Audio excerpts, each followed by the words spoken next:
All right, day 3 of Maryland Deathfest 2016 done. Quick thoughts on everything. I'm gonna try and be a little fast because I'm real tired. Uh, First band of the day outside, Hellbringer, uh, blacking thrash from Australia, so kind of fixed that hole that Destroyer 666 canceling left. They did a cover of Fight Till Death by Slayer, that was pretty cool, but their whole set was pretty good. After that was Demonical, Swedish death metal. Um, Good. I really like Demonical, and they were solid. When they slowed things down is probably when they're the best.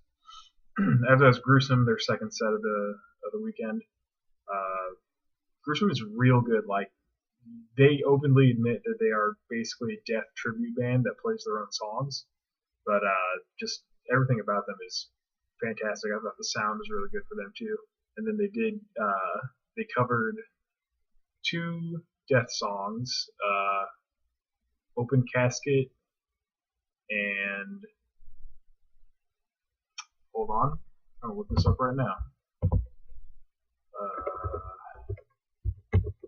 Hold on, give me a second.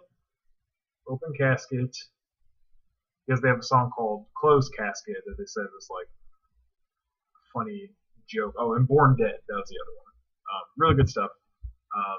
I love Exhumed. I don't know if I'm ready for Matt Harvey to put Exhumed on hold and just do gruesome stuff, but if he does, I can't be too mad. After I was Deranged. Deranged was kind of a letdown.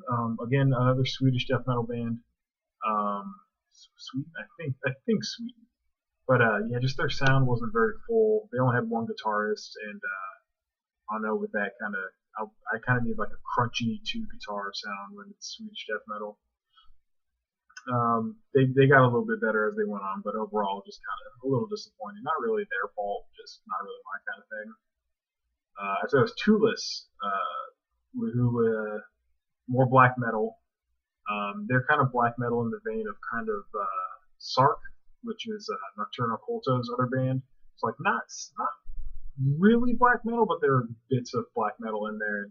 That's basically what you'd call them. And they actually did a cover of Slowly We Rot by Obituary, which I thought was kind of weird, but they made it work, so more power to them, I guess.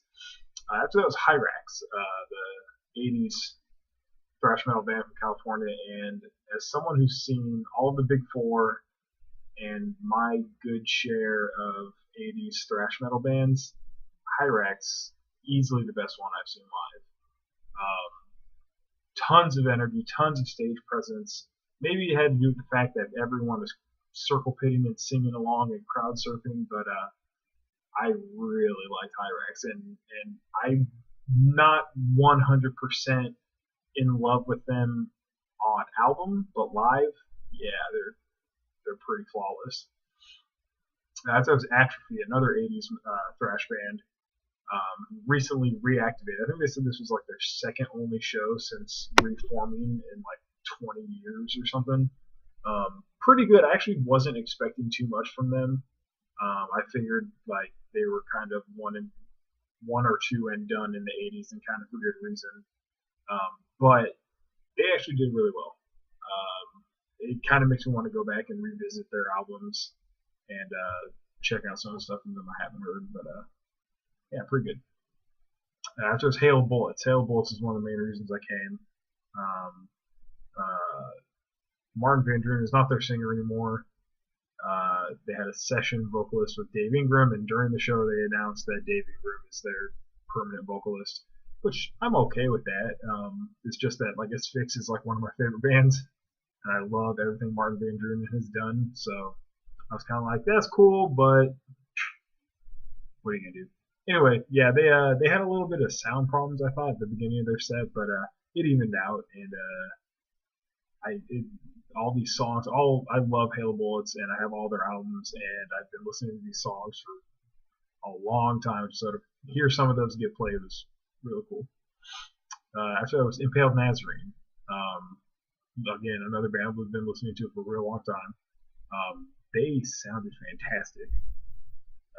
even better than they do on album, I think.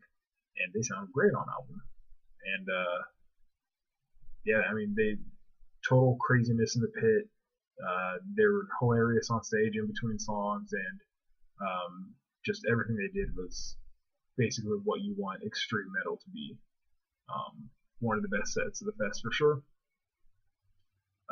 After that was Exciter, and Exciter, if you're gonna see classic heavy metal, thrash metal, speed metal, whatever done, Exciter is the one you need to see it done by. Real good. It reminded me a lot of like when I saw Razor last year and how they kind of blew me away, and Exciter definitely blew me away too. Up after that was Nuclear Assault. I did not see Nuclear Assault. I'm sorry. I left the Edison lot and went to the soundstage to catch Hemorrhage. I've been listening to Hemorrhage for a real long time, and I figure I know I'm not going to get another chance to see Nuclear Assault, but I don't know when I'm going to get another chance to see Hemorrhage either. So I checked them out, and they probably put on my favorite set of the fest so far. Crazy, gore-drenched death metal, gore grind, with a madman on vocals, covered, drenched in blood, and tons and tons and tons of moshing and stage diving. And they brought out props. They had a flag. It was just fantastic. Sound could have been a little bit better, but after a while, you kind of got used to it, and it didn't really matter. But it was my favorite set of the fest, I think. After them, I walked down to Ram's Head, caught a little bit of Saturnalia Temple. They were kind of like, they're fine. They just seemed very drony, and just coming from Hemorrhage to that was like, I'm glad I stayed and watched Hemorrhage instead. But from what I heard from Saturnalia Temple, I dug it, so I'll probably check them out some more. Grave Miasma was after them. Crazy, like knuckle dragging caveman death metal, like down, dirty, disgusting in a good way death metal, and real good stuff. I've been listening to them for a while, and they did not disappoint. The thing about that though was after them was Dragged into Sunlight, and they were near flawless, but it's hard to explain. Dragged into Sunlight is basically like it's like noise, it's like harsh noise, black metal, death metal, sludge metal, and then just like weird interludes from serial killers and like everything in between, and like just so much like hatred and like vitriol, and I don't know, I can't even describe it. Like I've seen them before down in Texas, and I couldn't describe it then. I can't really describe it now. It's just like literally like the epitome of like extreme negative like force. That's really, I mean, I know that sounds pretty cheesy, but that's really all I can say about it. I'm seeing them again in Kansas City in like 2 months, and I can't wait. Everything they do is fantastic, and it's like the epitome of like hatred. Bad part about that though is that Kraft headlined after them, and you can't really follow Dragged into Sunlight. And that Kraft kind of got hit with that at first. It was just like, oh, they're really kind of melodic, at least compared to Dragged into Sunlight. They're really mid-pace and stuff. After a couple songs, it kind of, it kicked in, and they are like fantastic black metal. But it's kind of like straightforward, kind of by the books black metal. None of that's a bad thing at all. But just after Dragged into Sunlight, you just can't follow that. That's it for tonight. Got one more day. Tomorrow, Disaster, Demolition Hammer,